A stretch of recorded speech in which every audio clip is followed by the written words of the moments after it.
Bienvenue sur ATV Cévennes. Vous l'avez compris, je vais faire une partie de pêche dans la rivière de l'Ozonais. Alors j'ai ma canne, j'ai mon panier. Ah mais non, il me manque quelque chose de très important. Je vais demander des conseils à Madame Germain, qui est la spécialiste de la pêche à la ligne. Si on prend l'exemple d'un brochet, regardez le nombre de petites dents qui se trouvent à l'intérieur de la gueule du brochet. C'est assez impressionnant. Donc pour des poissons comme ça, on va prendre des hameçons, de gros hameçons, pour qu'ils puissent aller pénétrer et prendre la bouche du brochet. Un poisson va se nourrir de ce qu'il trouve dans la nature. Un poisson va manger des vers, va manger des larves, va manger des insectes, va se nourrir quelquefois de la petite végétation d'algues qu'il y a au fond. Donc pour essayer de l'attraper, il faut tout simplement lui donner ce qu'il a envie de manger. Donc, ce qu'il préfère, c'est le ver. Alors c'est pas très agréable à regarder, c'est pas très agréable à tripoter, mais bon, on va choisir des petits vers, de préférence pour les petits poissons, des gros vers pour les gros poissons, et si on n'a pas de vers, eh bien on va tromper le poisson, on va le leurrer. D'ailleurs, tout ce qui est appât artificiel s'appelle un leurre, parce qu'on se moque un peu du poisson. Qu'est-ce qu'on va lui proposer? Des faux vers, tout simplement des faux vers, des petites choses remuantes et grouillantes qu'on va attacher sur l'hameçon, comme ça, et qui vont se promener dans l'eau en se dandinant et donner envie aux poissons de se jeter dessus. Proposer pourquoi pas des faux insectes, des fausses mouches.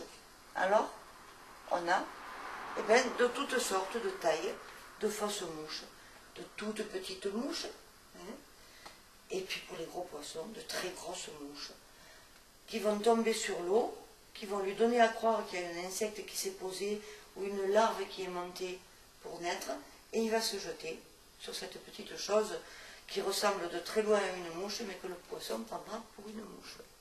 Certains poissons, comme le brochet, sont des carnassiers.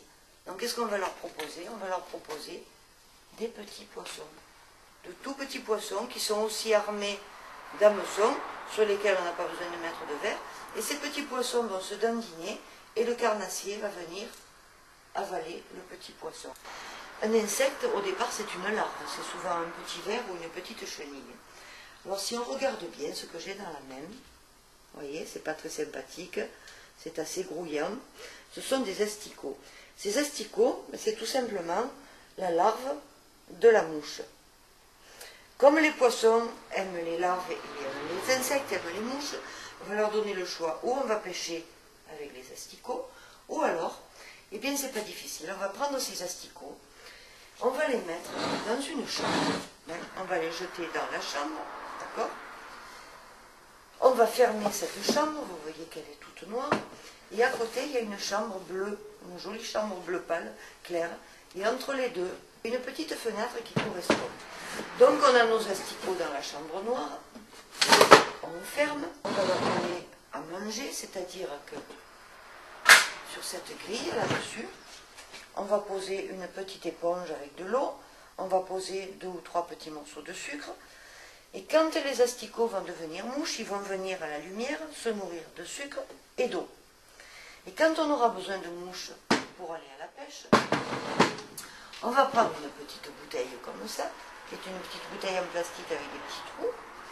On va mettre la petite bouteille dans ce trou. On va couvrir la lumière pour que les mouches voient le jour uniquement par là. Et qu'est-ce que vont faire les mouches? Elles vont chercher la lumière, elles vont rentrer dans la petite boîte. Et délicatement, on va prendre la petite boîte, vite la boucher, et partir à la pêche avec sa petite boîte.